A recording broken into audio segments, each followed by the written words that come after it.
Hello বন্ধুরা, আজকে তোমাদের জিভ থেকে জল না বের করে ছাড়বই না। আজকে রিভিউ করব পোলাও আর মাটনের। ওহ, যা খেতে সুস্বাদু না! কোথায় পাওয়া যায়, কত দাম, খেতে কেমন, আজ তারই রিভিউ করব এই ভিডিওতে।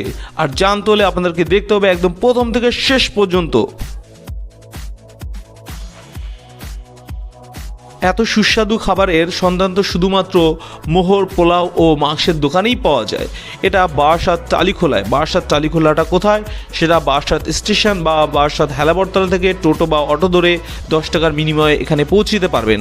এটা বারাসাত শারদাকন্যা বিদ্যালয়ের যে গলিটা তার ঠিক অপোজিটে। এটা বললেই আপনি খুব সহজে সেখানে পৌঁছে যাবেন। বারাসাত চাপাটাইল থেকে যদি আপনি যেতে চান বাসে, তো যে কোনো ব্যারাকপুরে বাসে উঠলেই অতি সহজে পৌঁছে যাবেন এই দোকানের ঠিকানায়। আমরা দুপুর 1টায় পৌঁছে গেছিলাম এই দোকানে এই খাবারের রিভিউ দিতে। তো সেখানে গিয়ে আমি জিজ্ঞেস করলাম দাদাকে, দাদা এটা কত নম্বর হাঁড়ি? তিনি বললেন এটা 3 নম্বর হাঁড়ি। তার মানে বুঝতে হবে দুপুর 1টার মধ্যে 3খানা হাঁড়ি তিনি নামিয়ে ফেলেছেন। তার মানে এই দোকানের সেল সম্পর্কে নতুন করে কিছু বলার নেই। এবং যখন সে হাঁড়ির মুখটা খুললো, গন্ধটা নাকে ভেসে আসছিল, অসাধারণ। এবার চলুন এই দোকানের রিভিউটা দেওয়া যাক। তো এখানে দেখা যাচ্ছে প্রথমেই খাসির মাংস, যেটা আমার দিকে তাকিয়েছিল আর আমায় যেন খুব রিকোয়েস্ট করছে, বলছে খা, আমাকে খা। আমি বলছি ঠিক আছে, রিকোয়েস্ট করিস না, আমি দেখছি। তো দেখলাম এক ভদ্রলোক তিনি পার্সেল নিচ্ছিলেন আর 250 টাকার বিনিময়ে যেহেতু 4 পিস মাটন, তিনি তার মনের মতো করে তিনি 4 পিস বেছে নিলেন এবং দোকানদারও তাকে দিলেন এবং সঙ্গে একটা আলুও দিলেন।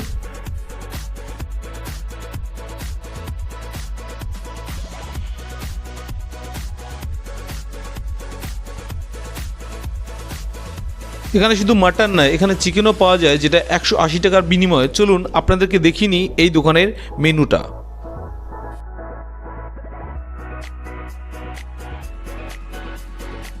চিকেন আর পোলাও 180 টাকা, কিন্তু যেহেতু এত দূর থেকে এসেছি তাই ভাবলাম আজকে মাটন আর পোলাওই খাবো। তাই দাদাকে বললাম যে দাদা আমার জন্য 1 প্লেট আপনি রেডি করুন। তো তিনি আমার জন্য একটা প্লেট রেডি করছিলেন এবং প্লেটে যত পরিমাণে পোলাও দিচ্ছিলেন সেটা দেখে আপনি বুঝতেই পাচ্ছেন যে এখানে একটা মানুষ নয়, এটাতে মোটামুটি 2জন মানুষ ভালোভাবেই খেতে পারবে। ঠিক তেমনি আমি আর আমার বন্ধু দুজনেই খেয়েছি। তবে এখানে একটা প্লাস পয়েন্ট ছিল, সেটা হলো এখানকার ডিমটা। আসলে পোলাওয়ের সাথে যে ডিম এতটা ভালো লাগে সেটা আমার আগে জানা ছিল না। তো এবার খেলাম এবং তারপরে যখন আমার মাটন দেওয়ার পালা, আমি কাছে গিয়ে দাঁড়ালাম এবং তাকে বললাম কোনটা দিতে, এবং তিনি সেটাই আমাকে বেছে দিলেন।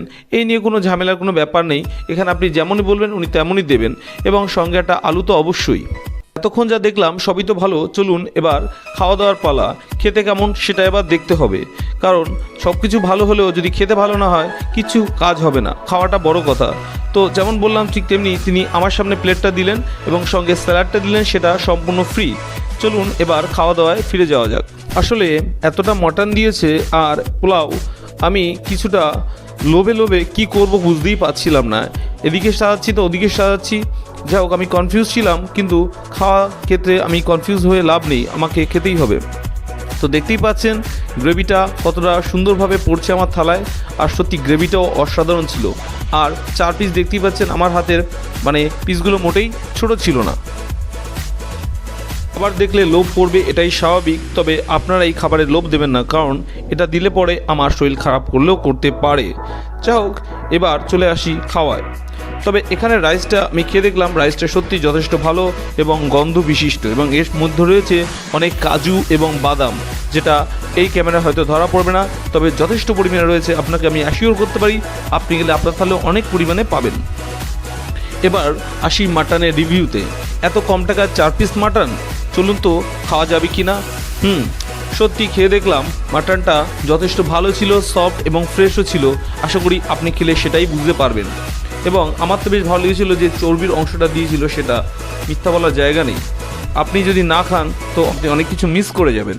প্রথমে আমি ভেবেছিলাম যে এতটা পরিমাণ হয়তো একা খাওয়া যাবে না। সত্যি কথা বলতে এতটাই টেস্টি ছিল যে আমি একাই সব শেষ করে দিয়েছি। শুধু এখানেই খাওয়া দাওয়া শেষ নয়, লঙ্কাও রয়েছে, সেটাও আমি খেয়ে শেষ করে দিয়েছি। আর এই ধরনের খাওয়া দাওয়া আপনি কোনো মতে মিস না করলে ওই ঠিকানায় অবশ্যই পৌঁছে যাবেন। আর খাওয়া দাওয়া কিন্তু এখানেই শেষ নয়। এরপরে এখান থেকে আমি খেয়েছিলাম যেটা এখানকার সেই বিখ্যাত চাটনিটা কিন্তু সত্যি অসাধারণ ছিল। অবশ্য সেটা এই কোনো ধরনের পাঁপড় ছাড়াই খেয়েছিলাম। একমাত্র এই চাটনি, যাকে আমি পাঁপড় ছাড়া খেয়ে বলবো অসাধারণ ছিল। তাই এই দোকানের রিভিউর ক্ষেত্রে আমি অনেস্ট রিভিউ দেবো, এরা 10-এ 8 পাওয়ার যোগ্যতা রাখে। ধন্যবাদ বন্ধুরা এই ভিডিওটা প্রথম থেকে শেষ পর্যন্ত দেখার জন্য।